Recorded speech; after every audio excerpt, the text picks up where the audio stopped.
We'll be able to take questions at the very end of the 4 presentations, so I ask that you just hold your questions until then so we can get through all the talks, and I'll introduce all of the presenters prior to that. So up first, we've got Joshua Meier from Absci, who will be followed by Divya Nori from the Cooley Lab at MIT. That will be followed by a presentation from Rocío Mercado, also from the Cooley Lab. And then finally, we have Xuetao Shi from the University of Connecticut. So, Joshua. Hello, everyone. My name is Joshua Meier. I'm VP and Head of AI at Absci. Today, I'm going to be telling you a bit about what we've been building at Absci. But before I get into that, I just want to call out that the paper that we're presenting today is actually the work of about 40 folks who worked mostly full-time on this. So big collective effort here. It's hard to do this in about 5 minutes because this paper is about 70 pages of content with around like 40 supplementary figures. So definitely check out the preprint and come check out our poster later if you want to hear more. But I want to give you a couple of the highlights in the time we have today, and then we've got a couple minutes for questions later. So what we're doing in this work is the goal is to start with some antibody binder and then optimize it for properties of interest. So for example, suppose you run some kind of assay, you start with an antibody that binds to your target, but it doesn't have the right affinity that you're looking for. Many projects get stuck at that time point. There's a technology called affinity maturation that folks often use. And what we wanted to do in this work is see whether we could develop machine learning models to be able to perform that process in silico. So the way that we do this is there's a couple of key ingredients that's shown on the top right over here. The overview of the workflow is first, we have a high throughput assay called ACE that we developed at Absci. And a big part of this paper overviews that assay and actually supports that assay provides useful data for machine learning. Another useful piece there is an assay called SPR. This is one of the gold standards for measuring binding affinity of 2 proteins. So you take an antibody, you have it bind to a target. SPR will tell you what is the KD of that affinity, how tightly are these proteins binding to each other. Now the problem with using something like SPR for machine learning is that the assay is just relatively low throughput. You can get up to, let's say, 1,000 proteins at max by running this workflow if you've operationalized it and done a lot of work on that. But if you want to be doing high-value machine learning applications, you're often trying to get much larger data sets than that. So at Absci, we developed a technology called ACE, which allows us to screen millions of protein sequences within a single cycle. It takes us about 6 weeks from when we click generate on our models to when we've got our first data sets back in hand, and we're initiating several of these cycles at a time. So really developing these really large data sets. So if you have a high throughput assay, there's always noise that comes up when you're looking at higher throughput, right? I can't tell you that any assay is perfect. If you're going to push up the throughput, the accuracy is usually going to go down as well. So this is what we show on the bottom left. The first thing you need to look at when you develop an assay like this is what is the accuracy actually like? So I'm sorry it's a little blurry. Maybe I can zoom in a bit on this slide here. What we're showing over here on the x-axis is these are the gold standard values that you get from SPR. So these are the binding KDs or minus log KDs. If you have something on this plot, because it's negative, if you have something that's higher, it means that the protein is binding more tightly to a target. If it's lower, it's less. And then we have the ACE score. So this is the assay that we developed. And what you can see, first of all, is there's actually quite strong correlation between the SPR and the ACE score, and that this actually checks out across 3 orders of magnitude. So this was the first thing that we demonstrated right in this paper, that you have this ACE assay and actually gives you data that has reasonably good quality for doing machine learning applications.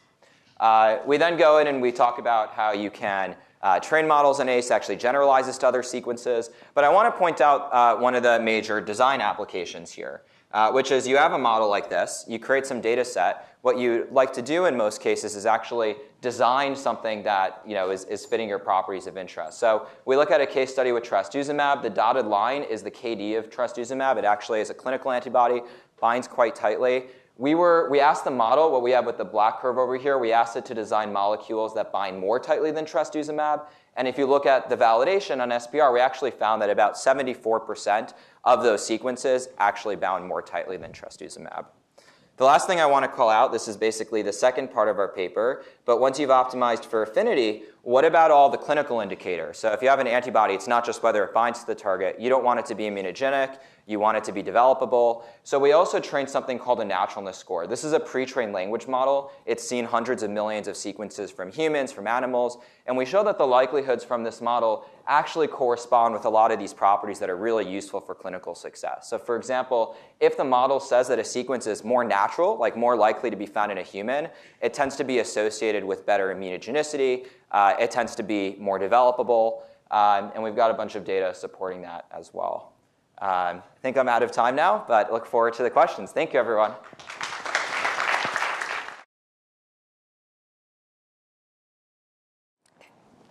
Hello, everyone. My name is Divya. I'm an undergraduate researcher with the Coley Group at MIT. And today, I'll be talking about the de novo design of PROTACs using deep learning approaches. So as many of you know, the vast majority of FDA-approved pharmaceuticals today are small molecules designed to impede the function of biologically relevant proteins. And this is primarily through an inhibitory mechanism. However, 75% of the human proteome is undruggable through this mechanism, motivating the search for emerging therapeutic modalities. One such modality are proteolysis targeting chimeras, or PROTACs. PROTACs are molecules with two active domains, a warhead and an E3 ligand, and these are connected by an organic linker. These three components are highly interdependent, making it a challenging therapeutic modality to design. Therefore, we propose an AI-based workflow to efficiently design PROTACs that are predicted to be effective. The workflow breaks down into three parts. We began by designing a surrogate model that predicts PROTAC efficacy. In other words, we predicted the potential of the PROTAC to induce protein degradation. Next, we trained a generic graph-based generative model to learn the tertiary structure of PROTACs. Finally, we put these two steps together to direct the generative model towards the generation of PROTACs with predicted activity using reinforcement learning. Starting with the first part, we trained a boosted tree-based model to take in a PROTAC structure and predict a binary label, either 0 for inactive or 1 for active. This model was trained on publicly available data from PROTAC-DB with features such as one-hot encoded cell type, receptor amino acid sequence, and PROTAC SMILE string. After hyperparameter optimization, the model displayed an AUC of 0.877 on the test set. Moving on to the next stage, we trained a graph-based generative model, or DGM, in order to learn the basic PROTAC structure. At a high level, a DGM learns how to build molecules or graphs that resemble a training set. And in our case, we trained the model on PROTAC graphs. So as you can see in this GIF here, the model is able to generate a bifunctional molecule in this breadth-first way. And we trained this model for 200 epochs. Here you can see that at the later stages of training, the model generates molecules with 100% chemical validity. So at this point, we have a model that has learned the basic PROTAC structure. However, we would like to promote molecules with predicted activity against a specific POI. For our research, the POI that we selected is IRAK3, which is a pseudokinase implicated in oncological signaling. And the way that we did this is using reinforcement learning. Here you can see the general RL loop. We took our pre-trained generative model and initialized an agent. The agent then generates a batch of molecules, and these molecules are then scored by the surrogate model that we previously developed. These scores are used to compute a loss, and the loss then updates the agent parameters. This loop was run for 200 learning steps. And here you can see that through the learning steps, the average predicted activity score of the molecules generally increases and then plateaus. Here are some metrics on the final sampled set. And we can see that we generally match the average number of atoms that were in the training set.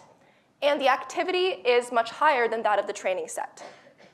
Merkel scaffolds are one measure of chemical diversity. And although we achieve less diversity than that of the training set, this makes sense because fine-tuning converges on a subset of chemical space.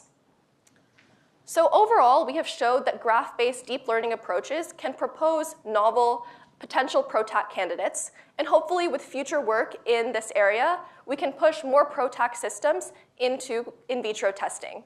For more information, please visit my poster at the session later today. Thank you.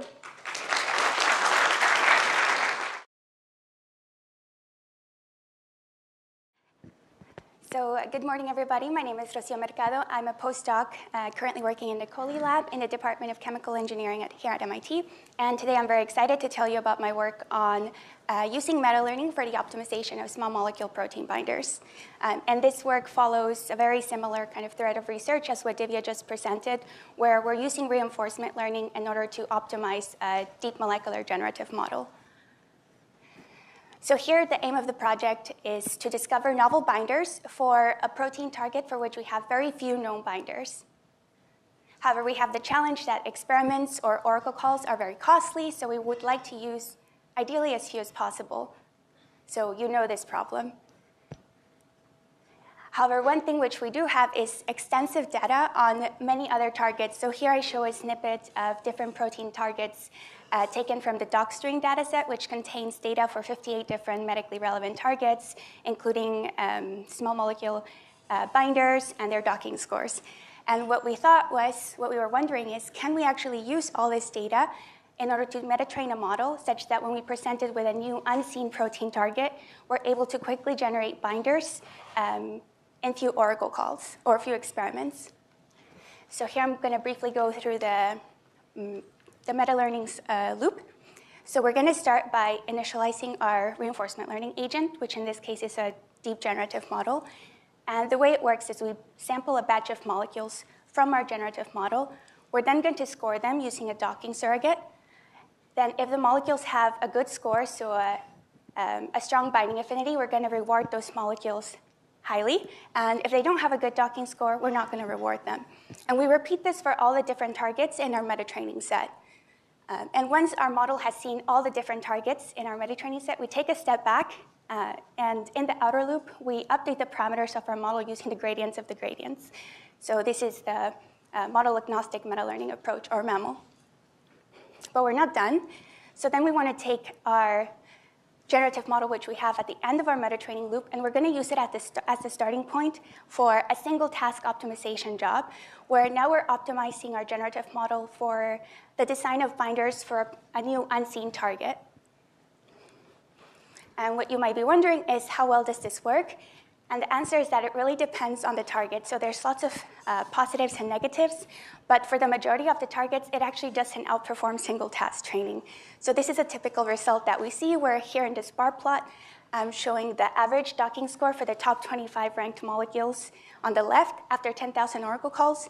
The blue bar is the result from single task training alone, no meta-training. Orange bar is meta-trained model, and then the green bar is a virtual screening baseline. And the more negative result is this is better. So more negative docking score.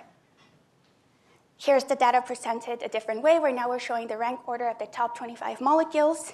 And what you can see is that the meta-trained model, which is the orange curves, performs somewhere in between virtual screening and single task training. So in many cases, it's better not to use meta-training at all.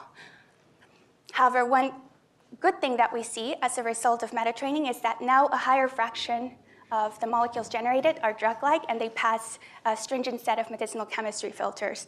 So that's the y-axis here, what percentage pass. And you can see there is no blue bar, because none of the molecules from the single task training alone pass these filters, whereas from virtual screening, we have molecules that pass, as well as from meta-training. So to recap, although we see that meta-training often leads to worse docking scores than single task training alone, it also tends to lead to molecules that have higher drug-likeness, and of course, better docking scores than virtual screening. So if you're interested to learn more, please come to my poster, and I'd love to talk about this further. And I also have one more thing I want to advertise, which is that in a few months, I'll be starting my own lab in Sweden. And I'm going to be recruiting at all levels, from postdoc to PhD to master. So if you're interested to learn more, go to our lab website at ailab.bio. And thank you all for your attention.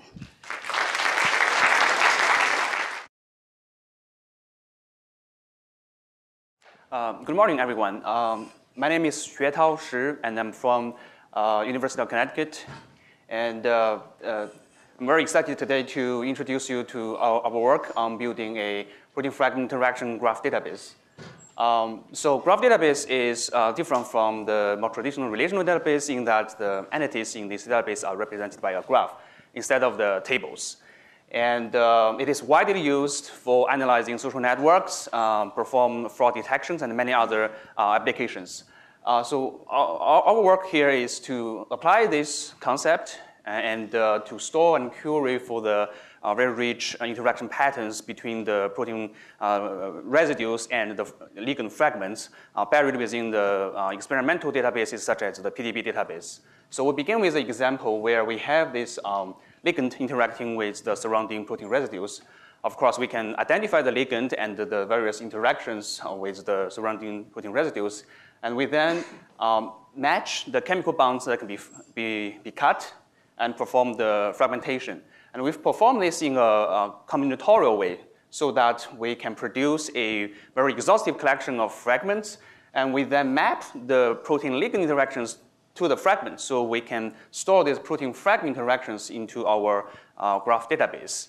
And this enables us to perform analysis such as, this is not very clear. Anyway, so we began at, so what we are showing here today, here is a graph, knowledge graph of a single PDB entry. At the center, the beige color node represents the PDB entry or the protein. And we have the ligand represented by the pinkish colored nodes. And all the interactions we have are those green colored nodes. So we have connections from the ligand to all those interactions, as well as the fragments represented by the brownish colored nodes to those interactions. We also maintain the knowledge of the atoms, both on the ligand sides as well as the protein residue sides, through which the interaction actually happened. So we have an overview of pretty much all the relevant information that we can extract from this single PDB entry. And well, of course, we can do more other different type of analysis, such as the example here. So at the center is a node representing a specific type of aspartic acid. A type of amino acid, which is here is the aspartic acid. And all the outgoing edges are connecting to the interactions that can happen for between the ligand fragments and this particular type of amino acid. And all those small, probably not visible right now, the small, very small, tiny pink dots, those are representing the fragments. And you can see that for the most part, those fragments will be clustering around there'll be a handful of those fragments clustering around a single interaction. This is because we generated our fragments in a combinatorial way so that there will be some overlap between these fragments in terms of the interacting unit or functional group. So all these small collection of fragments will be sharing a single interacting functional group. That's why they tend to cluster around a single interactions for the most part. But we can also see that there are some very large local clusters with a relatively large number of fragments having a lot of interactions with the aspartic acid.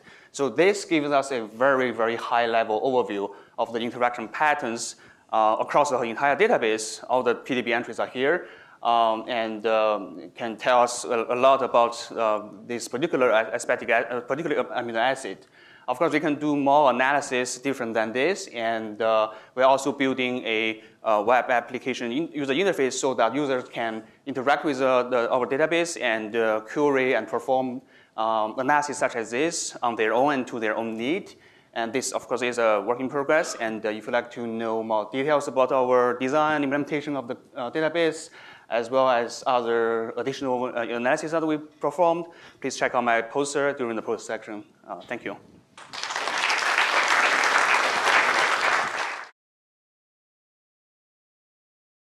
So we've got time for some questions for our poster presenters. Why don't you come forward? Don't be shy. So I have a question for Joshua. The naturalness score, a lot of the antibodies don't have disclosed primary sequence, so how do you deal with analyzing like antibody PD? How do you work with that kind of large set of data that you don't really know what the protein looks like? So the data set that we're training that model on, these are sequences of antibodies that are found within different organisms. So we actually have the sequences. That's what the training set looks like. Sequences? Yeah, that's what we pre-train that model on. And then when we're using it for an optimization problem, in that case, we also have sequences because we're testing all these sequences in the lab. So if we're going to go and test 1 million sequences in one of these assays and we say, OK, these 500 have the affinity profile, that looks good. We need to choose some of them for follow-up testing. We can just rank them by the naturalness score and move forward that way. So in each of these cases, we do have the protein sequence. And my other question is for Rocío. When you do meta-learning, how do you take into account the fact that ligands bind to multiple targets, but it's also possible that they bind, but you don't know they bind? So how do you deal with the unknown factor of biology? Yeah, so far, the surrogate model, which we're using to rank the molecules, is trained in a multitask way. So it sees all the different binders, which are in the docstring data set, and they have docking scores for all the 58 targets there.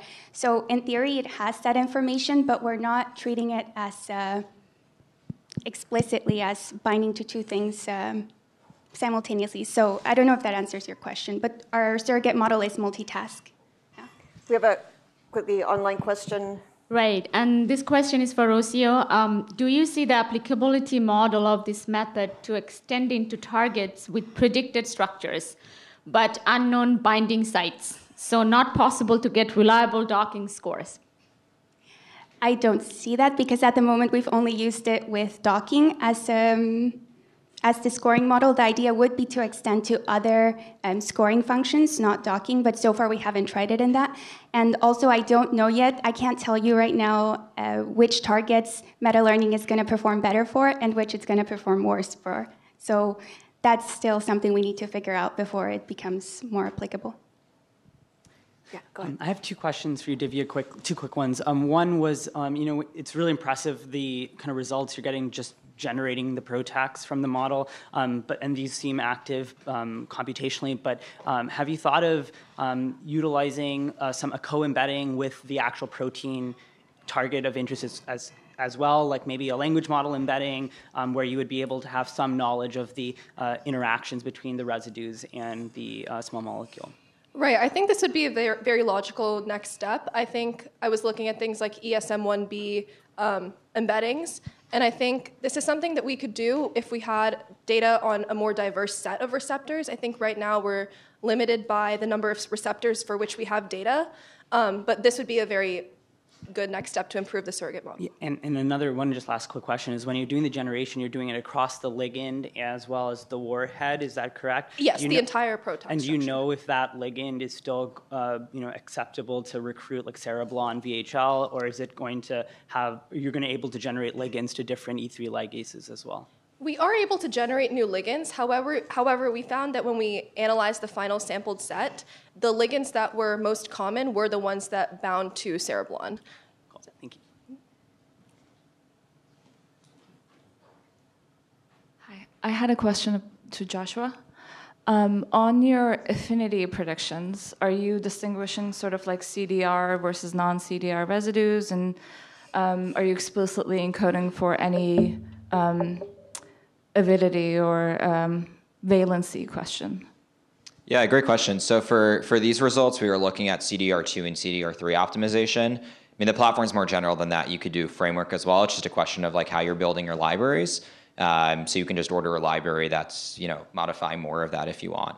But yeah, in this case, we're focusing on the heavy chain CDR2 and 3, which I think confirm most of the affinity, but there's obviously like going to be exceptions. And like in some cases, maybe you want to optimize other parts of the molecule, and you can totally do that too. And I guess what about the homogeneity or the developability questions? Mm-hmm. Yeah, so for those, that data set, we run a couple of experiments with how we pre-train the model, whether it's on CDRs or if you're using like the full chain antibodies. So yeah, I mean, you can use the rest of the molecule for that. And what gets tricky is it depends on the data set you use for evaluation as well. So in practice, we're kind of using like all of these models to kind of make decisions on like what to move forward with. But for most of the data we're generating here, it was focused on the CDRs, which is why we're going to focus on CDR-based models. Okay, well, let's thank our poster presenters, lightning talk presenters.